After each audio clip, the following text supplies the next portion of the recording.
Hey guys, in this lecture of the course, we're going to be looking at how to structure your content, what are the do's and don'ts when writing your captions for your content, and what to look for. So, back on the Our Blue Mess case study, we are going to jump into this one.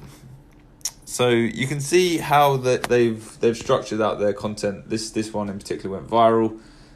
This green turtle in Gilly T is getting ready to go to bed in his coral mansion. So, you know, they've used emojis at the beginning to capture the attention of the viewer in the busy world of Instagram. They've then said, get to know what's in our oceans with Our Blue Mess for our oceans, So they've given a clear CTA to follow the Our Blue Mess page.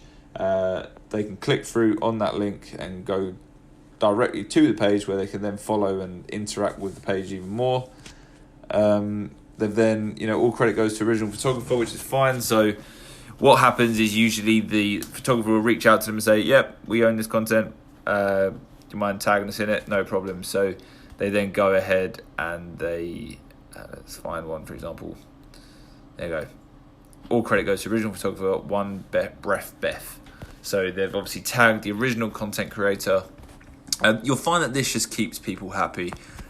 Most people don't mind, but obviously when you're sharing someone else's content, it's always best practice to make sure you're doing it in a way that doesn't bother people and in a way that it's a sustainable way to manage your Instagram, if you like. So then they break it down into hashtags. But you'll see that they've broken each section down into easy sort of bite-sized chunks. So, a brief description of the video. This is undeniably beautiful. Who here has dived a wreck? Now you can see that they've asked a question. They've asked for engagement, if you like, on the post. So people would then start commenting saying, yes, I've dived a wreck. No, I haven't dived a wreck. Oh, I want to. Oh, I wish this was me, blah, blah, blah.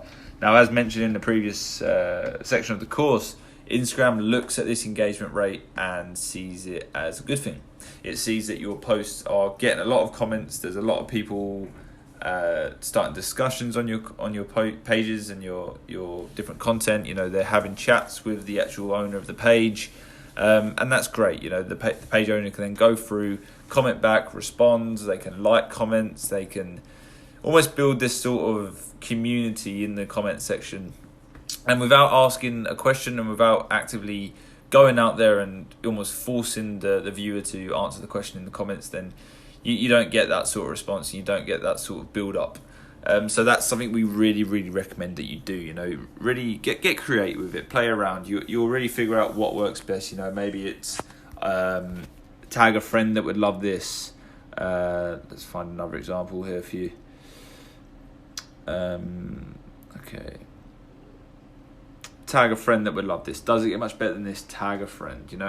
That direct CTA to go and tag a friend that needs to see this right now. Almost making them share the post, making them pass on the information and spread your message. But yeah, that pretty much covers it for how to structure your content. What sort of stuff to look for. And how to keep it clean, how to make it look neat, and where everything goes. But obviously, like I've said before, go to the Facebook page if you have any questions about this section of the course. If you need any help with setting up your captions, our team will be more than happy to help you and assist you through that. Other than that, we'll leave you to go back through the course and go back to the next section.